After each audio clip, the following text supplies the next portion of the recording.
Hi, and welcome to the podcast, Frank. Thank you. You've been working in the automotive industry for years, 25 if I remember correctly. If This you is wouldn't correct. Yeah. mind just starting by giving us a little bit of a flavor for your journey in the automotive industry, and then maybe delving specifically into some of your more recent projects, if that's okay. Yeah, for sure.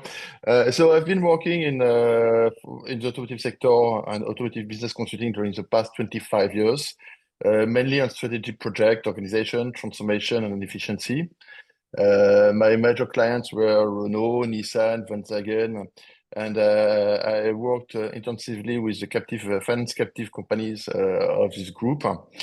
But during the past 6 years, I put a stronger focus on data and AI with several projects for these customers. And we could talk about, some topics which have been addressed so far.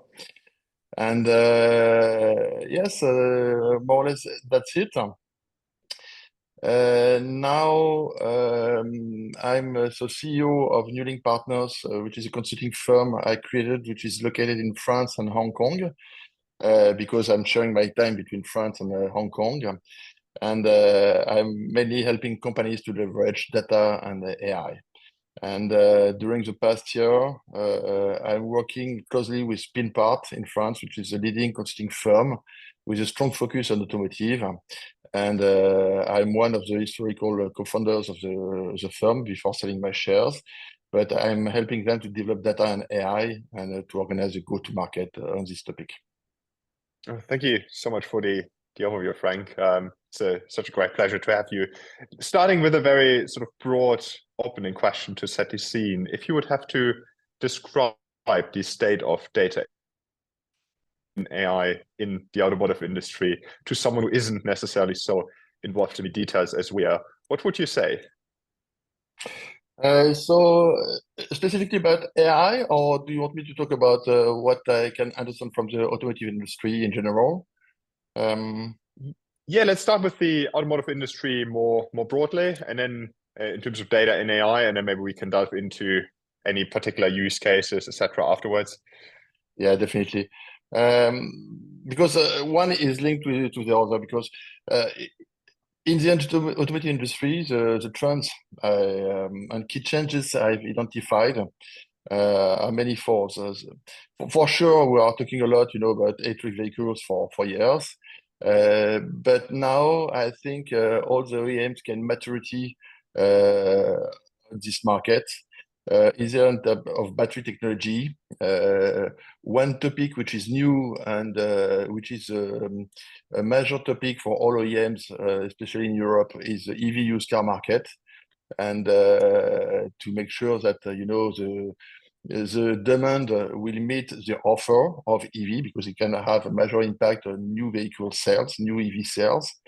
There is a new topic about EV repairs, and in particular, battery replacement, battery repairs after an accident, and with all the technology which can tell you if the battery is repairable or not. And for sure, all the topic leading with recycling and second life of this battery. Uh, Other trends for sure is, the rebalance in the Chinese market. You have Volkswagen, BMW, Mercedes, which are losing market share. And that's an issue because China weight quite a lot in their balance sheet.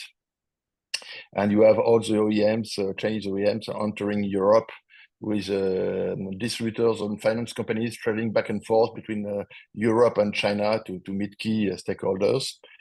And some other topic about societal changes with development of home working, the new gen, which is not so much in favor of buying a car. Two sons, and neither of them want to drive a car. And one topic which is quite disturbing is car detention in Europe. The average car detention in Europe was 4 years in 2000. It's 6 years now in 2023, so 2 years more. And it is forecasted that the average car detention would be 7 years 2030. So it can lead to a market slowdown in Europe. Mm. So big pressure on margins. All these topics are putting a big pressure on margins, and all the OEMs are struggling to find savings to be more efficient. And so that's the link with data and AI, which can provide some levels to achieve these savings. So thank you so much for the overview. To dive a little bit deeper into one area you mentioned, and you're of course very close to it, is the Chinese market, but then also the Chinese OEM. So as you mentioned, are entering the European and other markets. What is your perspective on sort of the future? Let's maybe talk about the automotive market in China first, if you've got any particular views on that, and then maybe about the sort of prospects of entering the European market. Yes, I've been in charge of the Chinese market for a leading consulting firm for 6 months. So I had a Chinese team. So I had some meetings with Volkswagen, BMW, Mercedes. What was very surprising for me is to discover that all the topics which were discussed was more or less similar to the one in Europe. So I was expecting something very, very, some breakthrough in this market, and I didn't find anything which was really breakthrough. But for sure, the Chinese OEM are putting more focus, on the media systems, and providing a customer experience which seems to be far more better than the other OEMs. And so customers are more willingly to buy Chinese cars because it offers better customer experience than the one which is more traditional offers by the European OEM. That's my understanding. And my second understanding is that finance company now are more or banks in China are more and more likely to invest in the specialized financing markets or financing cars, which was not the case before. So it creates more competition on car financing in China for the traditional actors which were there initially. Do you think this is a trend that will stick? I mean, especially in while I'm based in the UK now, I have very close ties to some of the German manufacturers and sort of my wider network. Loads of them sit in Central Europe, and all of them seem to be reasonably concerned about some of the entrants from Japan and specifically China as well. Do you think what is your sort of personal perspective on it? Do you think they will be successful over the medium to long term in other markets like Europe, like the US, for example, which are arguably some of the larger markets? I cannot answer the question because everyone has their own agenda. The only thing I know and I noticed is that there is a major discussion between distributors and finance companies. So everyone, either you are in or out. So, and I think most of the key stakeholders want to be in.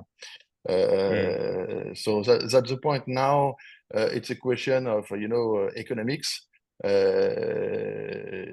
You have I'm not a specialist in taxes. I'm not a specialist. There is some issue maybe in terms of residual value.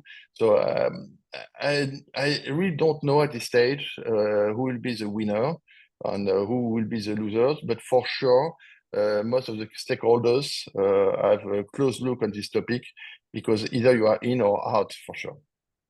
No, thank you so much. Really appreciate the perspectives. Let's circle back to the sort of main topic of our conversation, which is, of course, data and AI more widely in automotive. Let's maybe talk first about some of the successful use cases that you've seen, especially as it relates to the more recent developments in the Gen AI space. Are there any particular ones that come to mind? Yes, for sure. There's some success. I work for an OEM on, for instance, on global market demand. Some years ago, I think a decade, there was a major downturn in Brazilian market and the Russian market, and some OEMs were questioning themselves about how could we have better in forecasting this downturn, because when you have such a downturn, you are producing cars which will be never been sold, and it has a huge cost. So global market demand forecasting is a key topic for OEM. And so we made I've done a project trying to see if we could forecast the market demand, and with some success, because you have some key parameters and key market factors which can be used to forecast what could be the market demand. The only issue is that we achieved more or less 8% accuracy on our forecast based on 30 years period. And 8% is not workable for an OEM, because when you have factories, 8% is not good. You need to be more precise in terms of market demand. You should be close to 3 to 4% in terms of market forecast accuracy. So, but this is feasible. I think maybe with the new tools we have, and because we are collecting more and more data on the market, maybe we could be more precise. But market forecasting is somehow very promising. And when I'm talking about, EV used car, there is one major topic for the forthcoming 5 or 10 years, which is how the demand will evolve for EV. For sure, we know for sure what would be the offer in terms of EV used car. Because we know how much EV has been registered. We know more or less the statistical distribution of owning duration, so we can forecast all the EV which will come back to the used car market. But the key question is how much customers will be willing in 2 years or 4 years to buy a EV used car. So I think AI and data forecasting is definitely a key answer to this topic. So that's something we are working on. We do not have yet the answer, but definitely that's a topic of strong interest, because if your EV used car market is is in bad shape, your new EV car business will be in bad shape. Mhm. Uh, A couple of follow-up questions to that. Just sticking to this example of forecasting, which of course always has been a very important topic in automotive in all sorts of different areas, in the commercial space, in the industrial operation space, etc.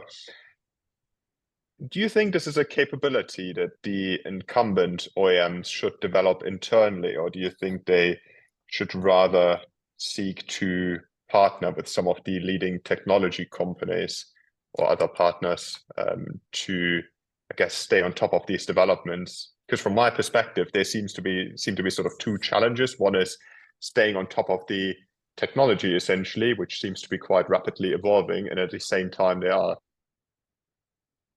sorts of related topics like the underlying data, like process changes, etc. Do you think they should develop this internally or not?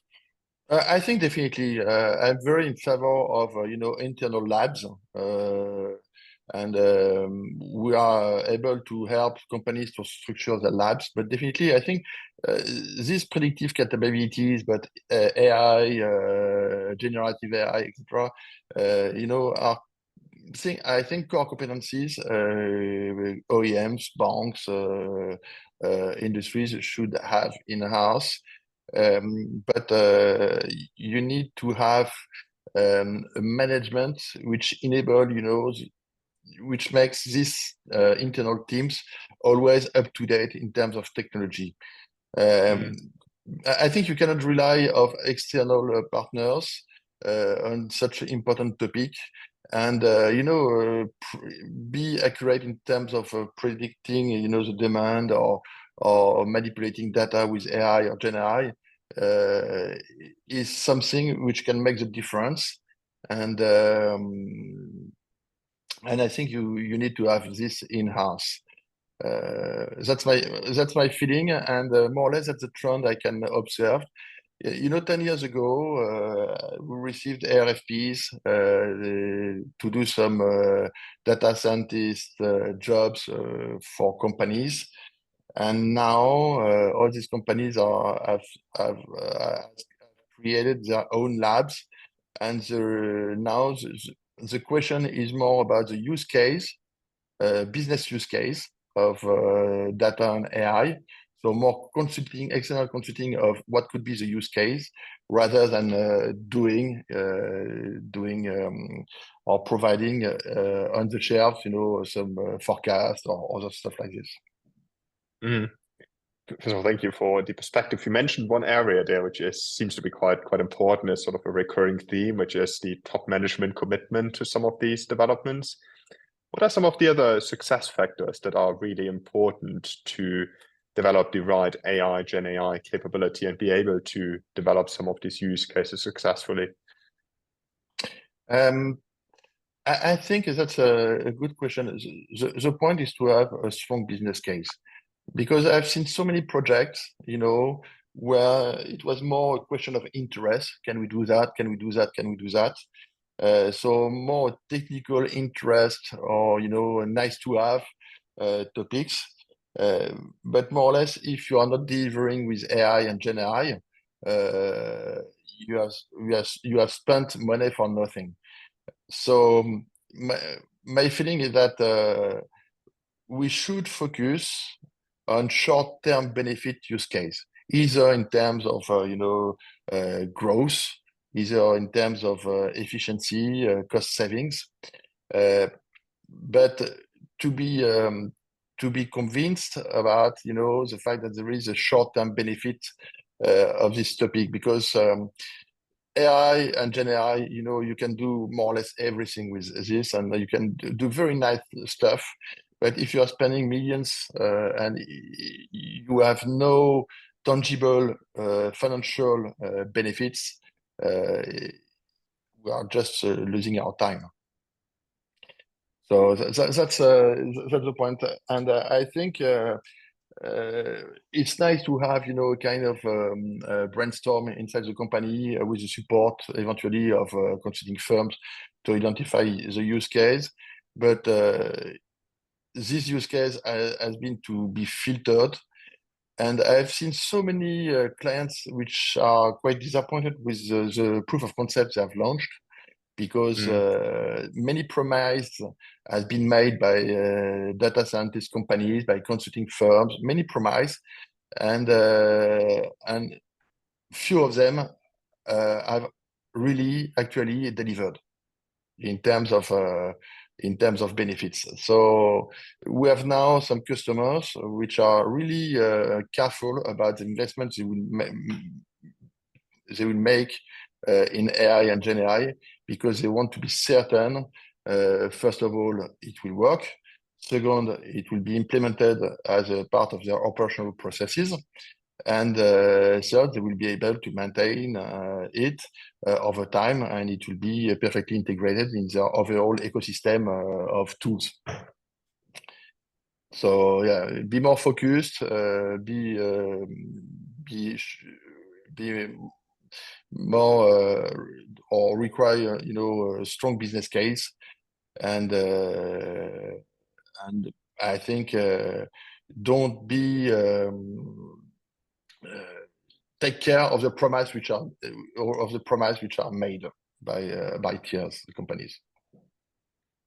You kind of indirectly alluded to this, but to unpick this a little bit more, and it is a story, by the way, I hear a lot that there is quite a limited number of POCs that scale, and I've actually spoken to someone yesterday who said, I don't know, it's less than 20%, which is a fairly shocking number. 80% plus of your proof of concepts actually don't yield any fruits. Well, first of all, why do you think this is the case? And then secondly, what can organizations do about that? First of all, I think there is an issue of the one who are selling the technology is the one who will invoice the client. So for sure, if you are doing a data business, AI business, you will sell, whatever you can sell, because that's your business to sell projects. But I think it's not willingly, the overpromise. It's not willingly. It's maybe because there is a kind of disconnection between those who are selling the projects, those buying them, and the guys, at the first floor doing actually the job of modeling, doing gen data, who have the technical background to say if your data can speak or not. And we can identify many business use case, but if you do not have enough data, you will not be able to do anything which is of value because you do not have enough data. And to know if you have enough data to achieve your goal is very technical. Do you need 300,000 data points? Do you need 3 million data points to do your job? Do you have this 3 million data points? This is the main question, is to check first if you have the data to do what is promised. Or do you have enough data to do what is promised? Because many projects, start with yes, we have enough data, we have millions of data points, etc. But the first hurdle is that the data quality is a strong issue. And the firms, the external suppliers are working weeks and weeks to clean the data and to find out that maybe the data is not enough, or the clean data is not enough to do the work. So that's a topic, and I think it's a technical issue, and it has to be discussed with technicians to make sure that the data will be able to speak. That's the first point. And the second point is not to overpromise, and so I know this will be a podcast which will be broadcasted, but I will speak for myself. When you are eager to sell, you will try to sell it at any cost. So that can be an issue if the industry is struggling to survive, selling projects, etc. No, really appreciate the diverse perspectives there. You came back a couple of points to the topic of value slash benefits, and this, of course, has always been a challenge in automotive. From sort of my personal experience and the stories I've heard, that lots of organizations still seem to be very much focused on traditional metrics, so projects that immediately impact the costs associated with production, the job one delays, for example, what seem to be more difficult in some other areas, for example, customer experience, etc. First of all, maybe question, is this an observation you've made as well? And then secondly, do you have any recommendations for organizations to actually focus on the right projects that deliver value that is relevant in the long term?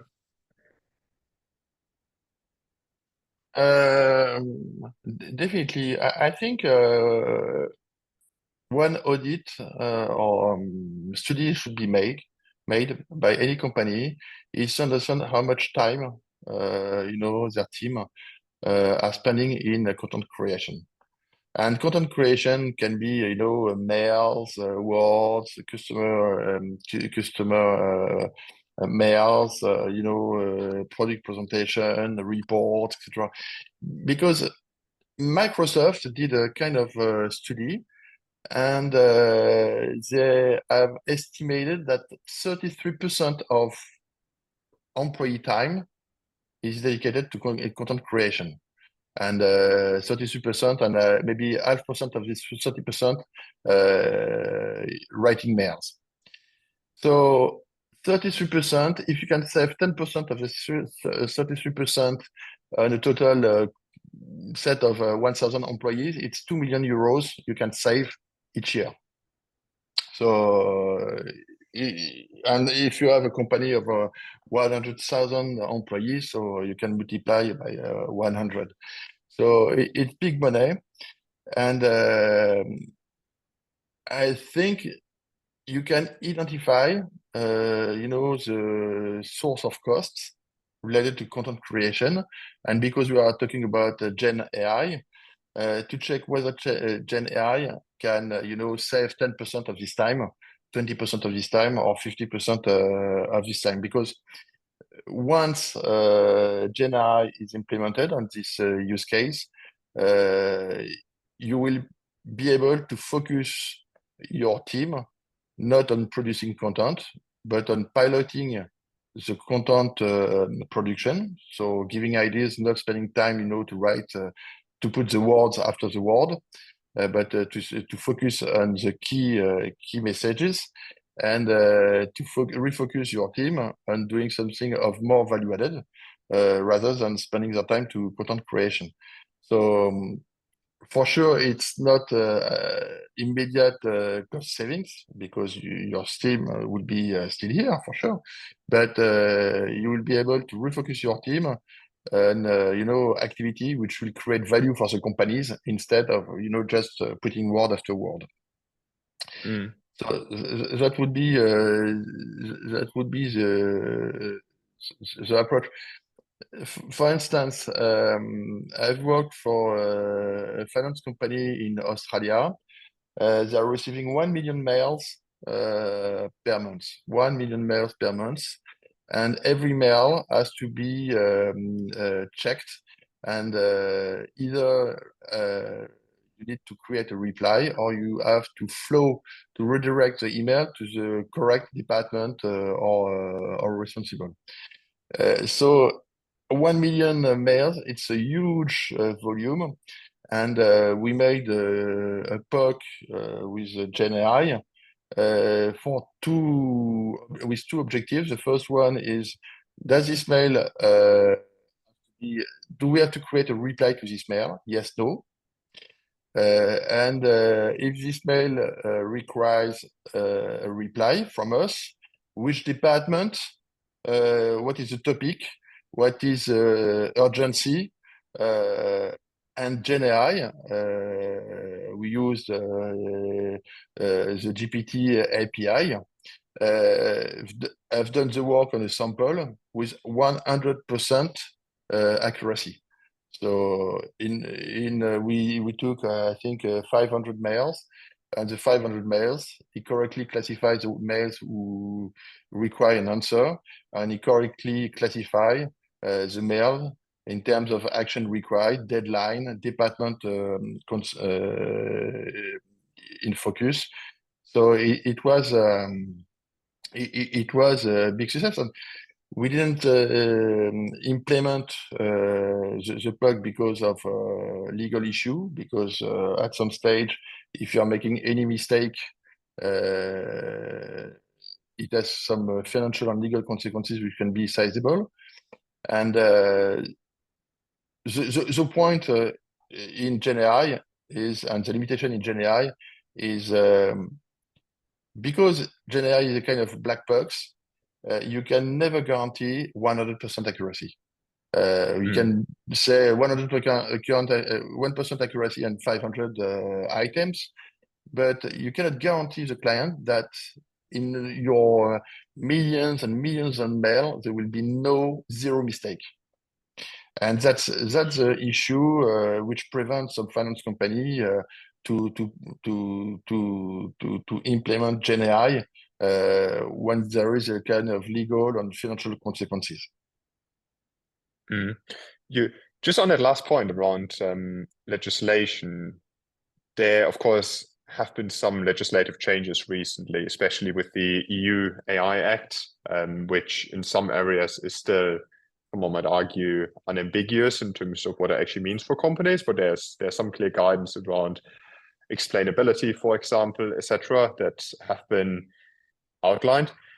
What is your perspective on this legislative change and what it means for organizations? Do you feel like this provides clarity to organizations, what they can and cannot do, which I guess was the intention, and some boundaries? Or do you feel like that we need to do more work to further refine this as organizations and also, I guess, legal institutions?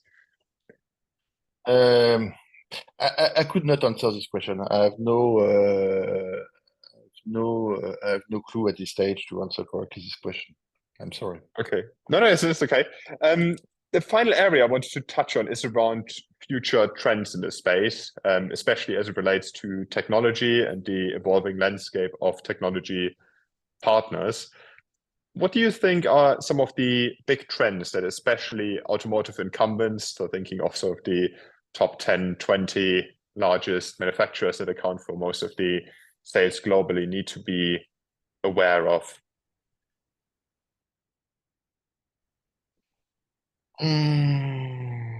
Good question. I think when we're talking about Gen AI, there is plenty of application fields.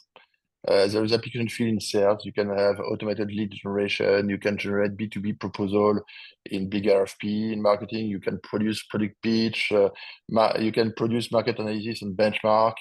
I've done a benchmark using Gen AI, and it works perfectly. You can have client ticket processing in after sales. In HR, you can generate training materials for all type of functions. IT, for sure, you can generate codes. You can update user manuals automatically. You can develop technical documentation. In finance, you can use it, to generate your annual report. So there is plenty of application field of Gen AI, and it can be seen as Gen AI can be seen as a black box, and you can understand the mathematical principle, of Gen AI, the transformers approach, etc. So it's math, it's a matrix, vectors, multiplication and weighting. So, but management, have some complex decision to take.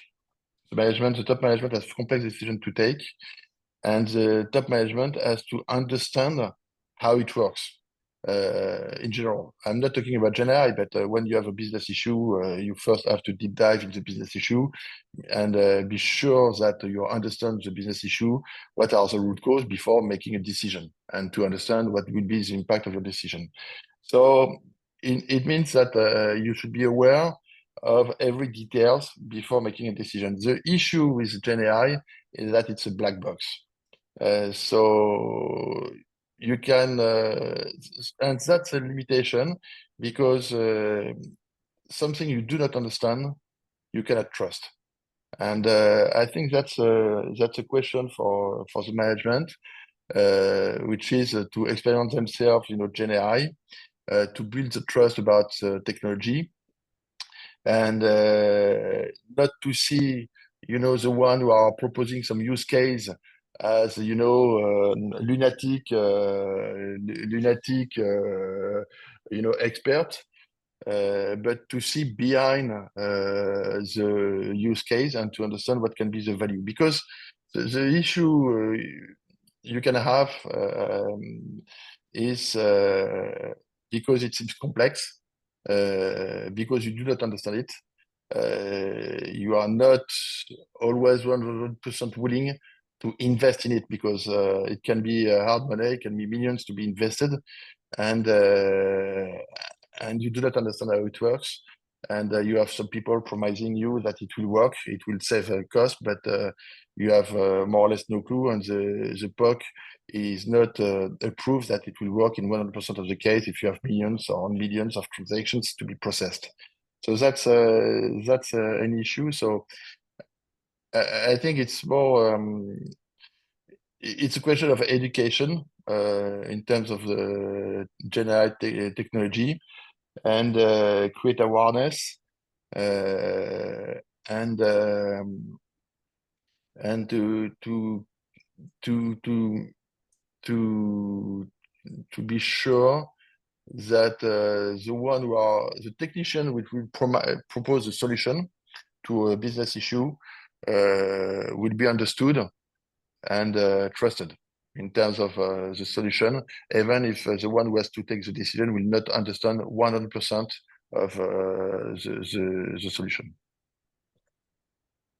Fascinating. Final question from my side. You mentioned that you speak to, maybe you do, actually, to one of the data and AI officers in charge of the business unit responsible for the organization-wide data and AI strategy and the development of all associated use cases.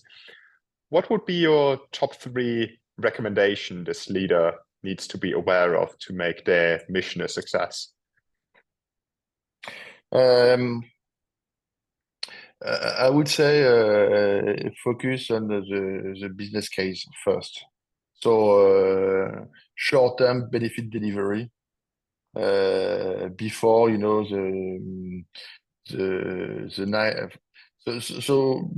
maybe address some simpler business issue, but where the issue once solved can raise immediate benefit. First. Second is to be always on the edge of what technology can offer. We have seen during the past years how fast Gen AI is evolving. You have every month a new open Gen AI model with a stronger performance. You have all the community which is working, on this open source model to make them better or to specialize this model. So definitely a company with a Gen AI team, the Gen AI team should be part of this community and very active in this community to be always on the edge of the technology first. And second, be very pragmatical in terms of delivering benefits and to finding some maybe basic business issue, but to find the correct solution to deliver the short-term benefits. But I think to be focused on short-term benefits, and once the demonstration has been made about the power of the technology, then you can think about a longer-term project, but first deliver benefit to create trust about the technology. Thank you so much for your time and perspectives today, Franck. That's been a fascinating conversation. Thank you very much, Fabian. And I hope it will help the one who have seen this podcast. I'm not, I may be wrong in what I've said, but that's my point of view. So you can take it or not take it. That's what we're here for. Thank you very much for this opportunity to share this. Thank you.